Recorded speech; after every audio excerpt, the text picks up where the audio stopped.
Good morning. It's my pleasure to see everyone who joins us in Ukraine Media Center Ukraine Forum.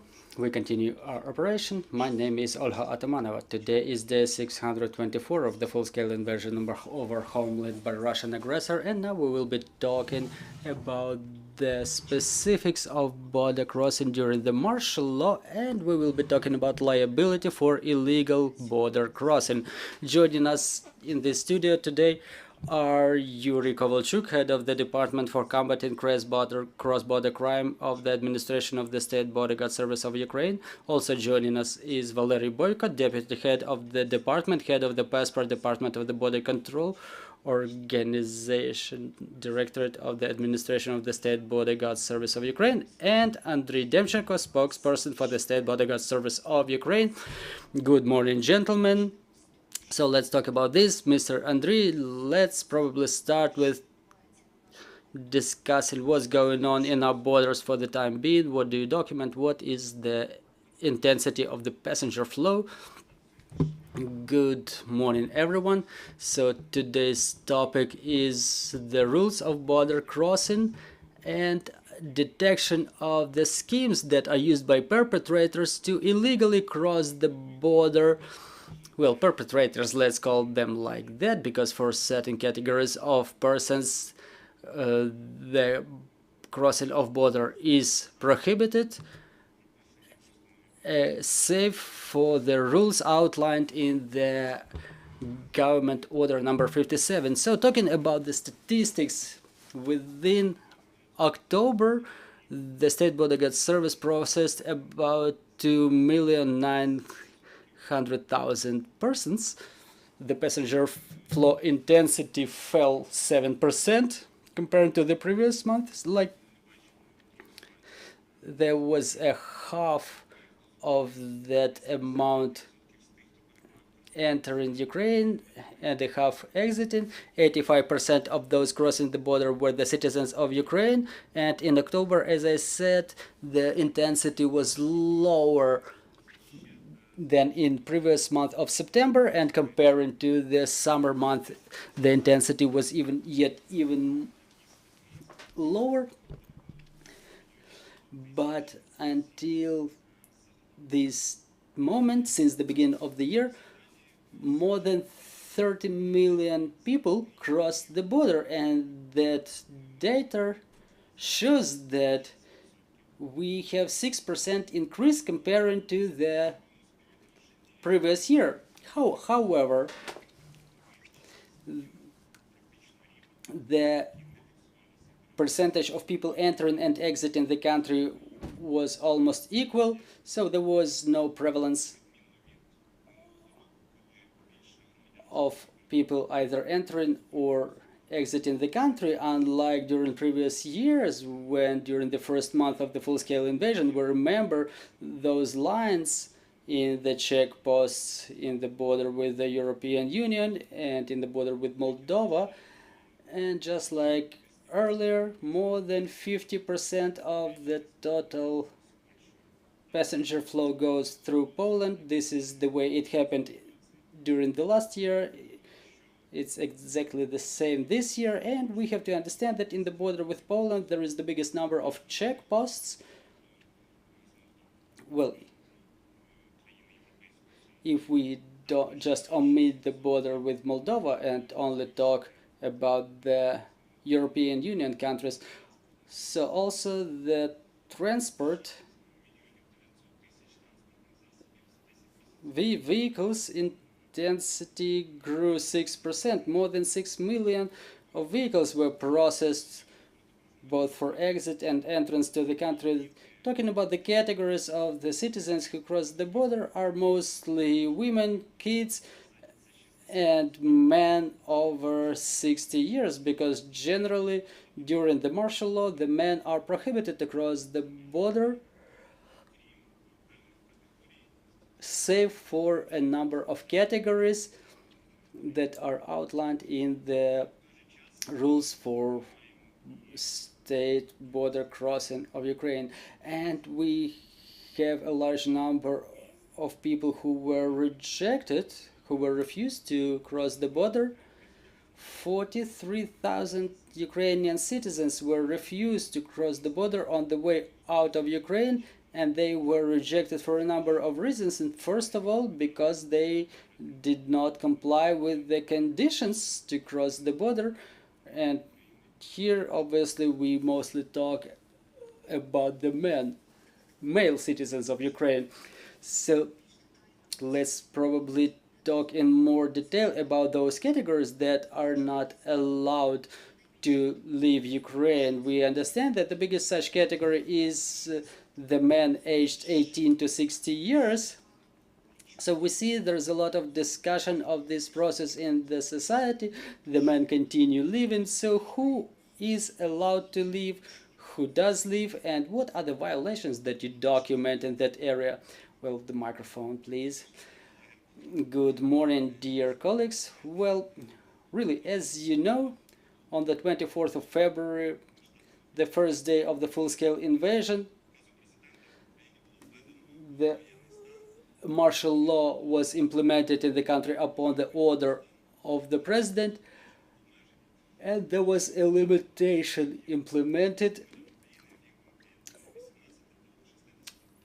The restriction for the men aged 18 to 60 to leave the country. Obviously, this restriction is not absolute, and to standardize the categories of population who are allowed to leave the country, the rules of border crossing approved by the order of the government number 57 was amended. And I would like to mention that since the 22nd of February, 22 amendments were made to this standard. And the categories of the citizens who are entitled to leave the country are strictly outlined there. So first of all, those categories include the people with disabilities of all three groups, the persons, the men who have disabled spouses, whose parents are disabled, or the persons who take care of the disabled parents, also the foster parents and parents who have children with disabilities, also the men who are recognized unfit for military service with the exception of the military registration, or recognized as such who are timely unfit for military service with further medical examination. Also the men who have minor kids below the 3 years in amount of 3 or more, the foster parents, the adopters who take care about the orphan children below 18 years, the men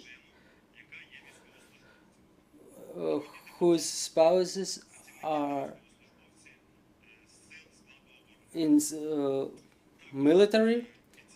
Also those categories include the drivers who drive who transport the humanitarian cargo, and the drivers of the business entities which have trans-border transportation licenses. Also that category included athletes of relevant levels and teams who are part of maritime vessel crews, air vessel crews. Also the permission was given to certain category of the government official of central bodies and different types of business entities for the purposes of business trips. So I think that I've outlined the key categories, and for each of those categories there is a list of documents that confirms their status and thus allows them to cross the border. It will take a lot of time to count all of those documents. You can get familiarized with the list of relevant documents on the website of the State Bodyguard Service of Ukraine. In the section of crossing the border, there is a comprehensive list of all of the documents for each category. Well, I wanted to ask you about the second category, the government officials, of the representatives of the local governments. We understand that if they go on a business trip, they are allowed to leave. Yes, the Order 69 dated this year stipulates that the list of such people should be provided to the State Bodyguard Service of Ukraine. Those people are added to the database, and as they cross the border, we see that there is an index, and they leave the country based on the documents about such foreign business trip abroad. So let's stop on the fraudulent illegal schemes that are used by the perpetrators to cross the border. Well, my colleague will tell you more details about that, but I want to emphasize that all of those categories that I've listed, in any single of them, we were identifying the people who were trying to illegally leave the country using or counterfeiting some of the documents. For example, people were counterfeiting the certificates of birth of their children on the paper carriers and India application.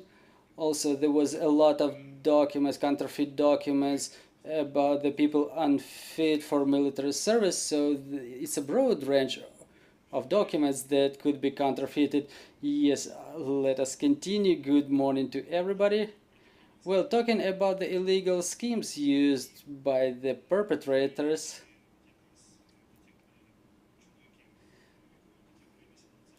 assisting to that category of the men aged 18 to 60 to help them leave the country, to making a way around the restrictions. So what are the most popular schemes and how the State Bodyguard Service counters this illegal activity?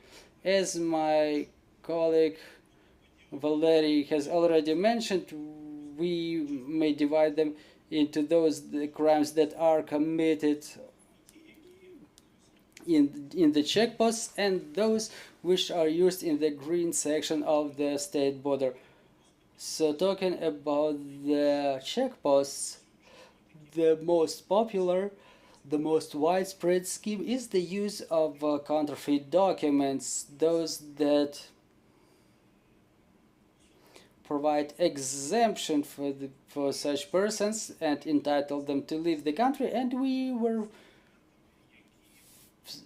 facing a lot of documents that were issued or are supposed to be issued by the conscription centers about the military registration, deregistration, postponing of military service. Another category of documents are those issued by the medical institutions, so-called medical commissions. Many documents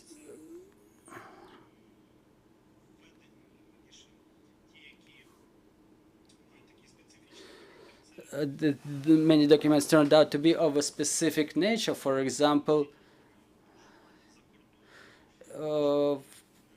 when people have residence permit abroad, which people were using the counterfeit documents to confirm the existence of 3 or more kids. Sometimes they don't even neglect such things as counterfeiting the documents, such as certificates of death of their relatives.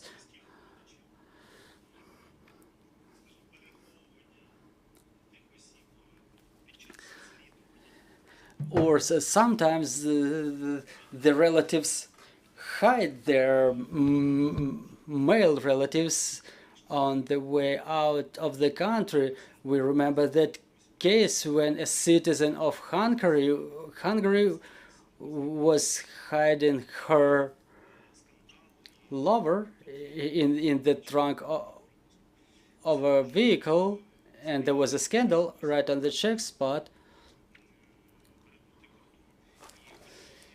In this way, also the drivers of the cargo vehicles may assist the people to leave the country, hiding the perpetrators in the trunks, in the cargo compartments, or in the cabins. So it's an actual scheme, for example, for the checkpost Mayaki, where we observe the assistance by the drivers of the large cargo vehicles, hide 2 to 3 persons in their cabin or in the cargo compartment, and they try to enter the territory of Moldova. And probably the most widespread scheme was adding of details, personal details, to the system of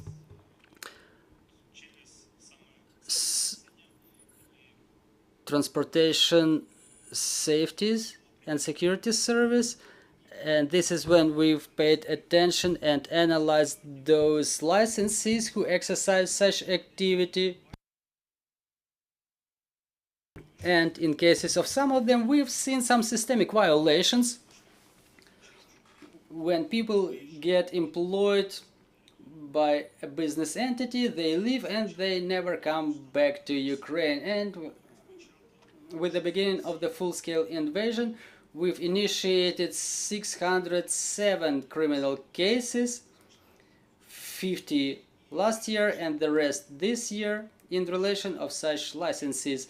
And on a periodic basis, we informed the Ministry of Infrastructure about such violations and the Transportation Safety and Security Service. So, upon the initiative of State Border Guard Service, the access to Schlag system was seized for 122 business entities. So those licenses are restricted the access to the system, and in fact they cannot exercise trans-border transportation services. Another type of illegal activity related to smuggling of the people fit for military service is their smuggling through the green section of the border. We may say that the organizers of those schemes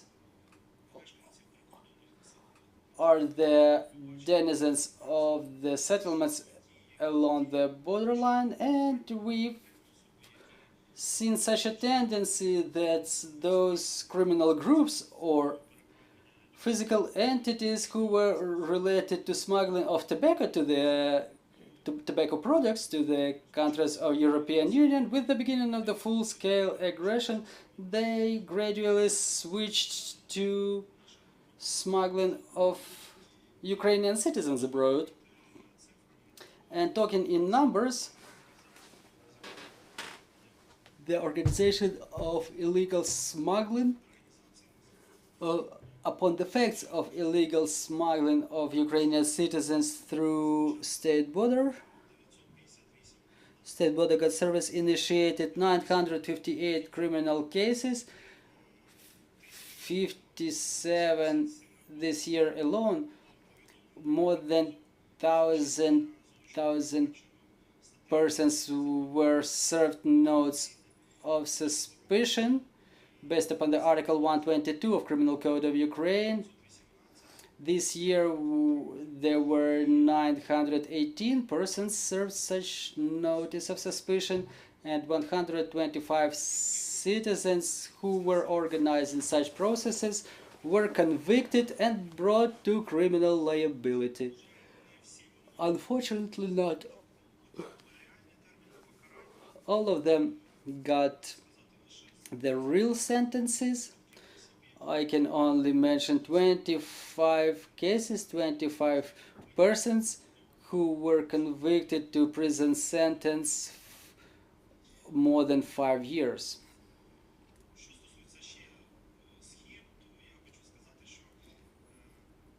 Regarding schemes, I also would like to mention that the perpetrators get more and more sophisticated. They study the tactics that we use to counter those processes. We see the organizers using the modern information technologies, using anonymous messengers. A fraction of organizers coordinates the activity from abroad. We reinforce the cooperation with our foreign partners, and we hope for fruitful cooperation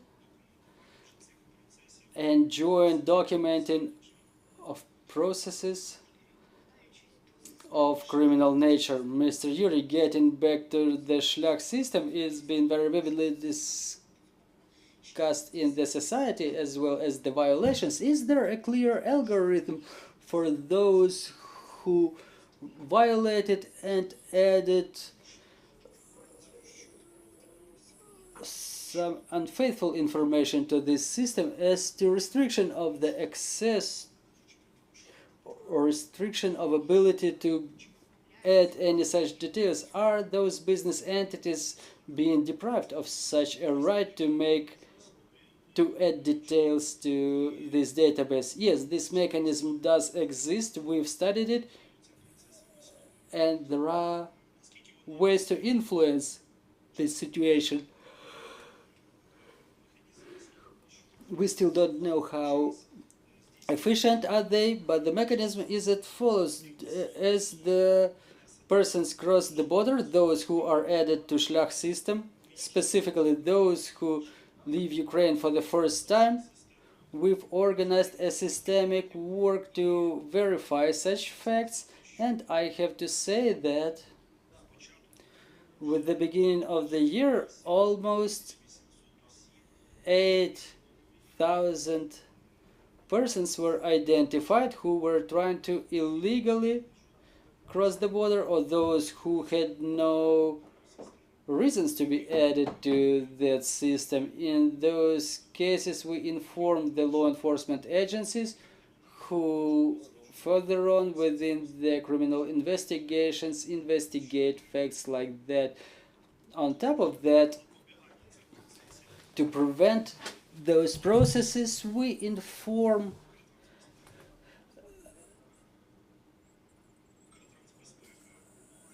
Transportation Safety and Security Service of Ukraine. They are supposed to organize the work of the commission, which is supposed to review those abuses of Schlag system. After we performed an analysis, we've identified more than 2,000 such licenses who admitted such violations, and after informing our units, the units of State Bodyguard Service, this information was taken into account during the investigation of cases, and 122 business entities were restricted the access to the Schlag system. We continue our work to make sure that other business entities better think twice before they resort to any such violations. There are many licenses that are just shell companies that were created to fulfill their criminal schemes.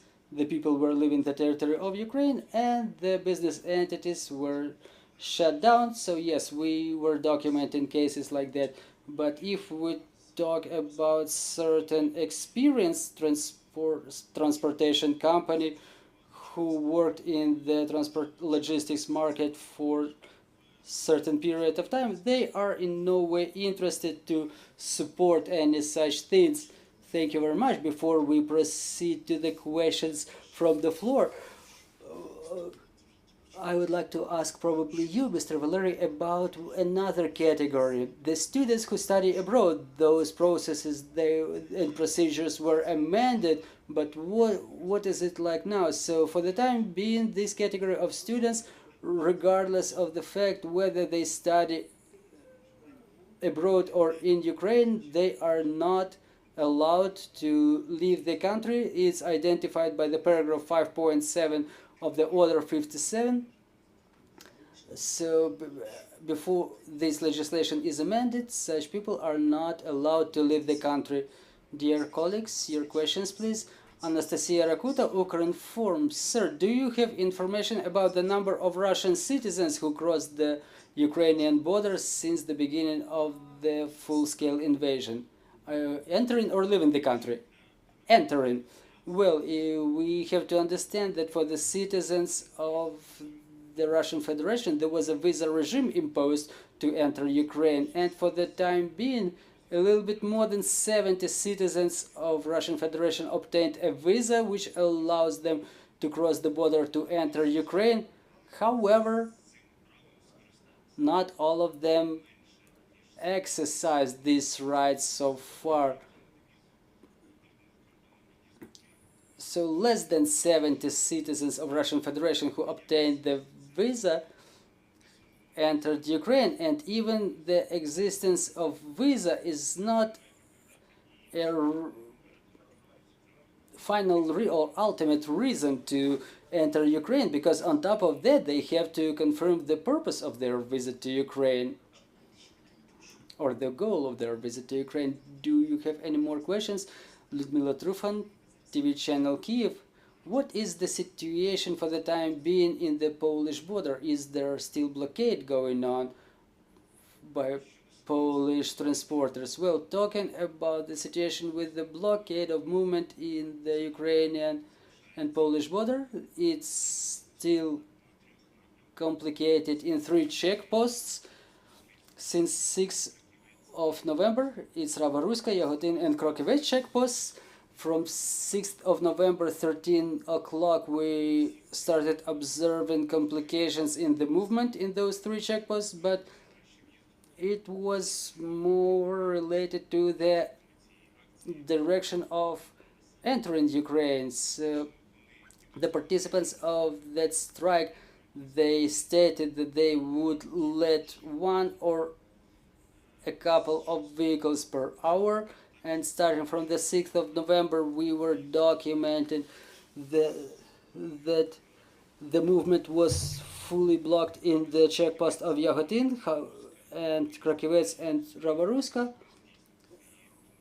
On those checkposts, there was quite an intense flow of vehicles entering Ukraine, but after a day, the Polish party also refused any transport vehicles to enter Poland. So there is an intense movement currently only in Krakivets in the direction of leaving Ukraine into Poland. Within the first hours of the intense accumulation of the cargo vehicles, well, there was no such accumulation. We started documenting the lines only starting from 8 o'clock in the morning, because more and more vehicles were coming to the border to cross it. However, they were stumbling upon this blockade by the participants of blocking. So there was around 1,700 cargo vehicles in the checkpost of Yahotin alone. So the strikers only block the road for cargo vehicles. Yes, it's only for the cargo vehicles in those 3 checkposts. And in Yahotin, there are only cargo vehicles and buses led through, but the organizers of the strike, they mentioned they don't block the way for passenger vehicles and buses. Mr. Andrii, did you have a communication with your colleagues on that side? Do they see any way out of the situation? Well, in fact, the Polish Border Guard Service cannot influence any actions of the participants of the strike. We can only exchange the information about the current situation. They also report about the condition of the lines of vehicles which expect to cross the border, but Ukraine generally reacts to this. We remember that even there was an address to the Polish party by the Ministry of Foreign Affairs and Ministry of Infrastructure, and Ministry of Infrastructure was asking the Polish party about a joint meeting with involvement of all interested parties in order not to let such things happen, but we already see that they do happen. This is why we want to find the way out of this situation the soonest possible to make sure that the movement is unblocked. But as the Ministry of Infrastructure mentioned, the participants of the strike did not provide any official requirements to the representatives of Ukraine. We can only see their demands in the social media, that they demand cancellation of transport visa-free regime. They require special lanes for the empty vehicles and access to the Shlach system. Well, according to your forecast, how long will this blockade take? Well, we would like it to end the soonest possible, but unfortunately the organizers mentioned that such a strike can last maybe until the end of the year. So within this year, what was the number of Ukrainian citizens who were trying to illegally cross the border in all ways possible? Well, since the beginning of this year, in the green section of the border, there were attempts undertaken by more than 7,000 persons. During the martial law, this figure amounts to 16,500 persons. In the checkposts, using the counterfeit documents, it's about 2,500 this year and 7,000 in total during the effect of the martial law. So this year we see a tendency to decrease of that number. But if we analyze it day by day, the attempts are continuous. It's about 30 attempts per day. Well, some days it's more, some days it's less. But it's about 30 attempts per day, both in the checkposts and in the green section of the border, but it's way less than it was during the first days of the martial law, because back then we detained groups of citizens, 80 to 90 persons. Karina Bondarenko, Ukraine, do you expect to make amendments to the procedures on border crossing? Maybe we should let some men through letting some men through the border. Well, what we can say that the State Border Guard Service does not formulate the policy for crossing of the border, and all of the amendments made to the order number 57 are made upon the initiative of different central bodies. Like, for example, for the athletes, it was in the best interest of the Ministry of Sports and Youth, and the passage for the maritime cruise and airline cruise, for example, it was initiated by the Ministry of Transportation. But talking about even comprehensive permit for all of the men to leave the country, it should be done upon the initiative of the central government. Well, thank you very much for this information. We want to thank the journalists for the interest to the topic. We want to thank the security and defense forces, thanks to whom we can hold events like this. And glory to Ukraine. Glory to the heroes.